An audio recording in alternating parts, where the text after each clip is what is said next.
अष्टावक्र के बारे में बहुत सी कथाएं प्रचलित हैं। उनमें से पुनः मैं आपके सामने एक अन्य कथा सुनाने जा रही हूँ। कथा इस प्रकार है। अष्टावक्र जब 12 वर्ष के थे तब राजा जनक ने देश के सभी बड़े बड़े विद्वानों को बुलाकर एक सभा आयोजित करी, जिसमें तत्व ज्ञान पर शास्त्रार्थ रखा गया था। इस सभा में यह घोषणा की गई कि जो विजयी होगा उसे सींगों पर सोना मढ़ी हुई 100 गायें दी जाएंगी। शास्त्रार्थ में भाग लेने के लिए देश देशांतर से बड़े बड़े विद्वान एकत्र हुए, जिसमें अष्टावक्र भी अपने पिता के साथ सभा में सम्मिलित हुए। शास्त्रार्थ शुरू हुआ, दीर्घ काल तक चला। तत्व ज्ञान पर चर्चा हो रही थी। संध्या को अष्टावक्र को यह पता चला कि उनके पिता सभी पंडितों से तो जीत गए, लेकिन एक पंडित से हार गए।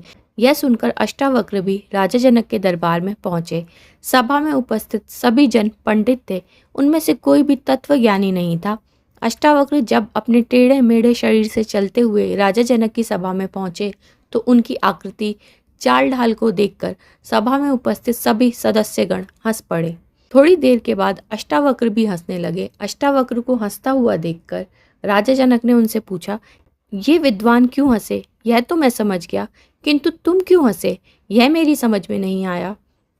इस पर अष्टावक्र ने उत्तर दिया, मैं इसलिए हंसा कि इन चर्मकारों की सभा में आज सत्य का निर्णय हो रहा है।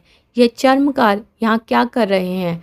चर्मकार शब्द सुनते ही सारी सभा में सन्नाटा छा गया। सभी आश्चर्यचकित रह गए। इससे पहले कि जनक की सभा के सदस्य इस विषय में कुछ कहते, राजा जनक ने स्थिति को संभालते हुए संयमित होकर अष्टावक्र से पूछा, तुम्हारा क्या मतलब है, यह मैं नहीं समझ पाया। तब अष्टावक्र ने कहा, बहुत सीधी सी बात है कि चर्मकार चमड़ी का ही पारखी होता है, वह उसके अंदर छिपे हुए ज्ञान को क्या जाने, जबकि ज्ञानी ज्ञान को देखता है, चमड़ी को नहीं। इन सभी ने मेरे टेढ़े मेढ़े शरीर को देखकर मेरा उपहास किया है। ये चमड़ी के अच्छे पारखी हैं, अतः यह ज्ञानी नहीं हो सकते। हे राजन, जैसे मंदिर के टेढ़ा होने से आकाश टेढ़ा नहीं होता और मंदिर के गोल या लंबे होने से आकाश गोल तथा लंबा नहीं होता, क्योंकि आकाश का मंदिर से कोई संबंध नहीं होता, वैसे ही आत्मा का भी शरीर के साथ कोई संबंध नहीं होता।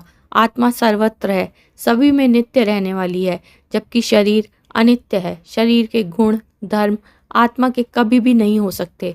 राजा जनक ने जब ये सब बातें सुनी वे बड़े प्रभावित हुए। वे अष्टावक्र के चरणों में गिर पड़े। उन्होंने अष्टावक्र को आत्मज्ञान का उपदेश प्रदान करने के लिए अपने महल में। अगले दिन जब अष्टावक्र राजा जनक के दरबार में पहुंचे तो जनक ने उन्हें सिंहासन पर बिठाया और स्वयं उनके चरणों में बैठे। शिष्य की भावना से अपनी इच्छाओं को इस 12 वर्ष के बालक अष्टावक्र से समाधान कराया। इन्हीं जिज्ञासाओं का समाधान जनक अष्टावक्र संवाद के रूप में अष्टावक्र गीता में है।